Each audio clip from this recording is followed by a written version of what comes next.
Repercutir com vocês uma pesquisa que está dando o que falar, meus amigos, do Instituto Genial Quest, divulgada hoje, que destaca que 57% dos entrevistados desaprovam atualmente o governo federal. 57% é um número e tanto. Esse é o pior índice desde o início do mandato. A Genial Quest, insuspeita de qualquer pendor político e ideológico, sempre tida como um dos institutos mais, enfim, com maior credibilidade aí no meio político e pela sociedade brasileira nesse momento. Agora, por outro lado, 40% ainda aprovam o governo, que é o número daqueles números preocupantes, sendo um mau presságio para o que o governo pode estar encarando para o ano que vem.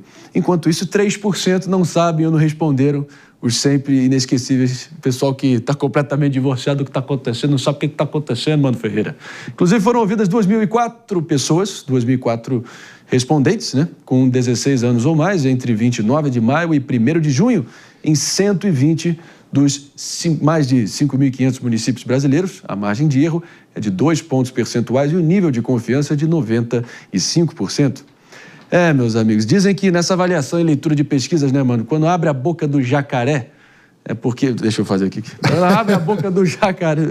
Aí tá difícil para mim. Abre a boca do jacaré porque quando alguma tendência dispara para cima, tem muita gente dizendo que abriu a boca do rinoceronte, o chifre do rinoceronte, que subiu de vez a desaprovação do governo. É por aí? Exatamente. Eu vou até pedir para nossa diretora Helena colocar de novo na tela o gráfico da evolução ao longo do tempo, para quem nos acompanha por imagens, porque isso fica muito claro como o governo Lula foi perdendo o seu apoio. Se ele já começou com uma aprovação que não era tão confortável assim, a gente vê que, ao longo do tempo, durante o governo, a equação se inverteu e a boca do jacaré abriu, como você estava falando. Virou rinoceronte ou não virou? A questão é, a cabeça do governo estará dentro da boca do jacaré, tal qual aquele filme do Crocodilo Dundee? Exatamente. Será que é esse? Eu só joguei o nome.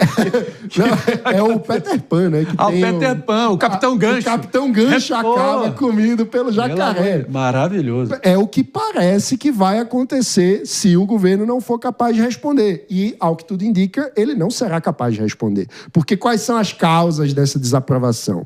É a situação econômica e o fato de que a antiga fórmula do PT de crédito artificial para estimular o consumo e tentar fazer com que as pessoas esqueçam, por exemplo, da inflação, não funciona mais. O Brasil mudou. As pessoas não acreditam mais na crença do Estado babá que irá prover toda a prosperidade para a sua vida. As pessoas desejam prosperar pelo próprio esforço e não por um programa social do governo. E essa mudança da mentalidade, da realidade da sociedade brasileira não foi compreendida pelo PT nem pelo presidente Lula, que segue governando como se estivesse ainda 20 anos atrás. Isso sem mencionar a perda de mais de 1 milhão de seguidores na conta oficial do perfil oficial do presidente Lula.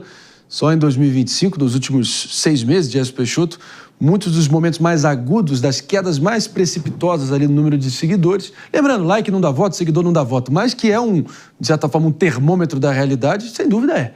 Mas os momentos mais agudos foram após falas polêmicas da primeira-dama, né? Não lembrava, não. Acho que o pessoal não gostou dele correndo na esteira, mostrando vitalidade.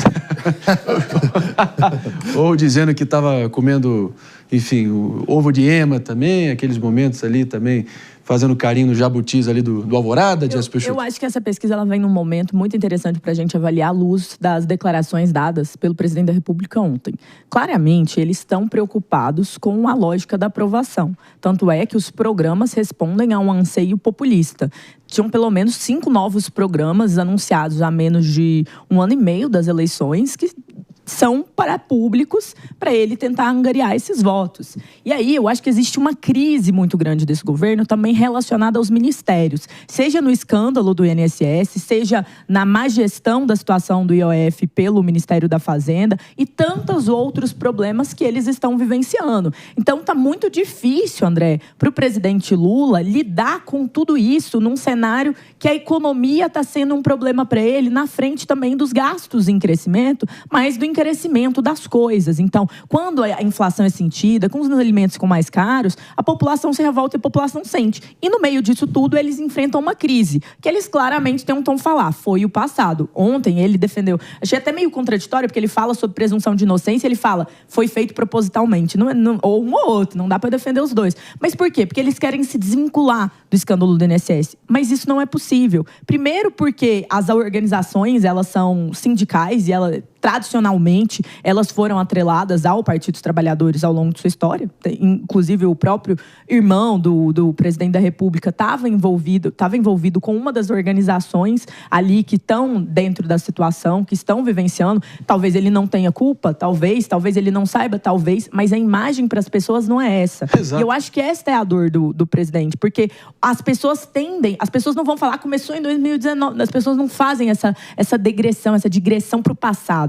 Elas olham agora, então elas pensam como escândalo do agora. E é um escândalo que mexe com o dinheiro de aposentado, é um escândalo feio, é um escândalo que mexe muito no coração das pessoas. E isso explica também essa desaprovação do presidente da República e desse governo está maior do que nunca, o que é um grande problema para eles mirando em 2026. Ora, David, não sou eu falando, não é você falando, não é ninguém aqui falando, é o próprio presidente na coletiva dele ontem reforçando que talvez a solução mais crível ou mais eficiente na cabeça dele seja de fato trazer um consultor em regulamentação de redes sociais da ditadura totalitária comunista do Partido Comunista Chinês. Sim, ele disse isso abertamente. No dia que a gente vê o STF julgando o Marco Civil da Internet, a pressão explícita do governo federal na figura do seu presidente também dizendo que essas medidas para tentar de alguma forma, enfim, evitar que o mundo vire um banco de mentiras, que nem ele vem falando, aconteça.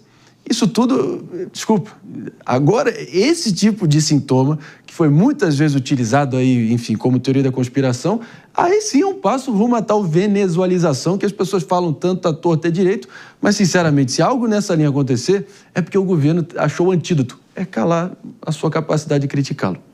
Não, sem dúvida, e criticando não só as pessoas, mas também a imprensa, né, Marinho? Ontem ele fez críticas à imprensa, dizendo que disseminam mentiras, mas ele começou o discurso dele falando sobre os programas do governo, a maioria deles populares, né, até mesmo para trazer uma repercussão de que, olha, nós estamos trabalhando e isso não é mostrado. Na coletiva de imprensa, eu até anotei alguns tópicos durante a coletiva que a gente exibiu ontem aqui.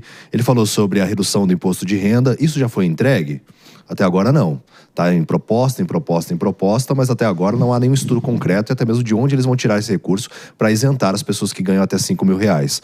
Outra questão também, ele falou sobre o programa Pé de Meia, mas não tem nenhum indicador até agora sobre quantas pessoas que realmente voltaram à escola para que a gente possa ver uma mudança em relação à dificuldade da evasão escolar.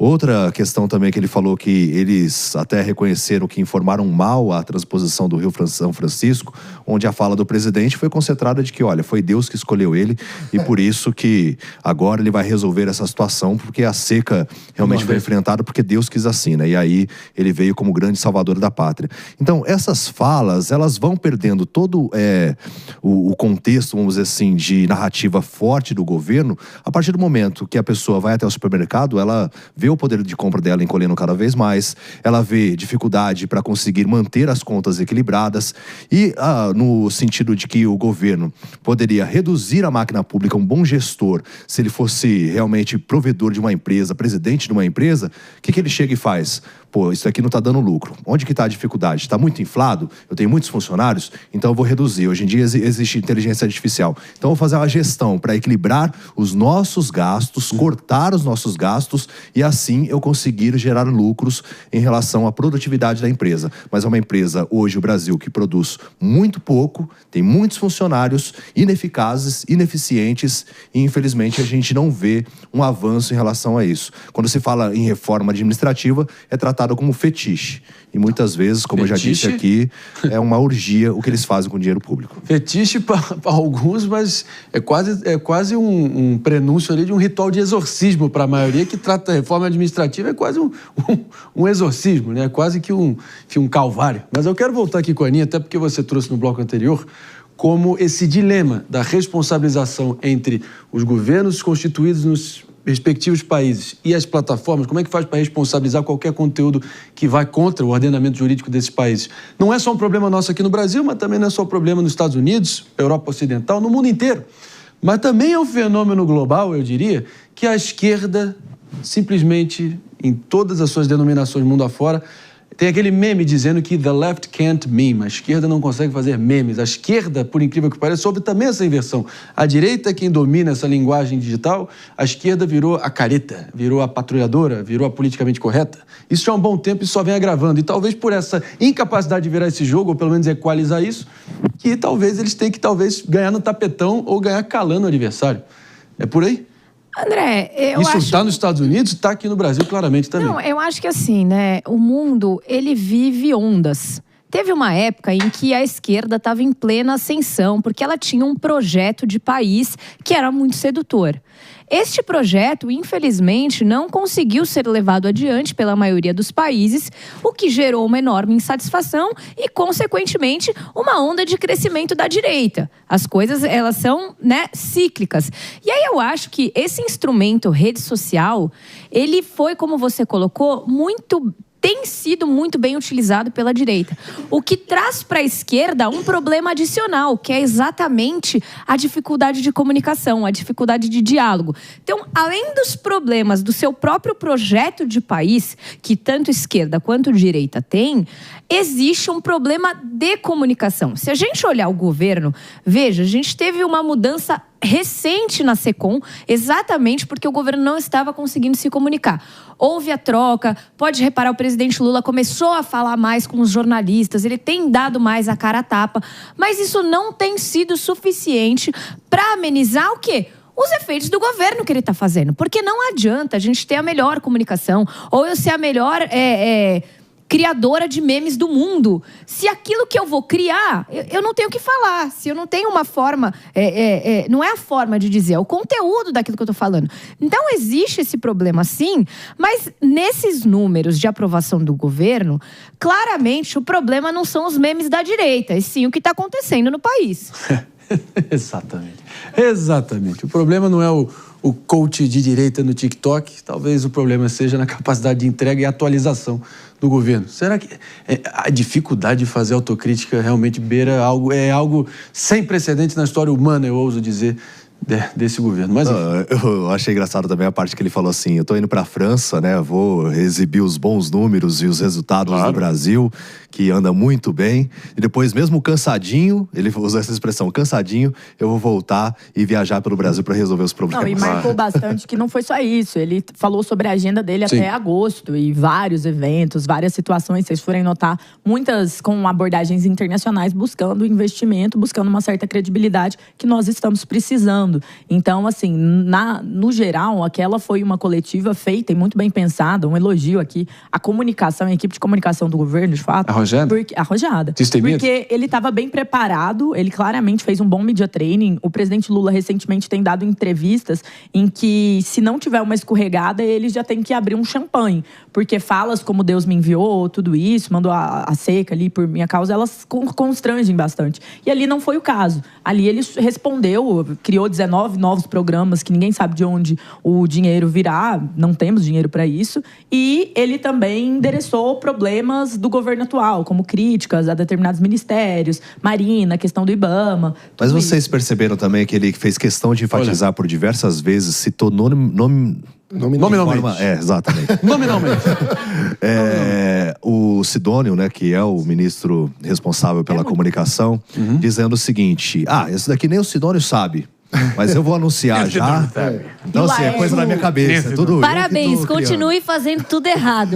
Ouça o seu secretário de comunicação, presidente. O governo mas Lula isso é pra ter carisma, não é a sabia? comunicação, é a realidade. É o fato de que Agora, a conta não fecha, e isso tira a credibilidade dele com a própria população. As pessoas sabem que o dinheiro não cai do céu, as pessoas sabem que quando se fala do crédito do Lula, na verdade é dinheiro do próprio trabalhador através do FGTS.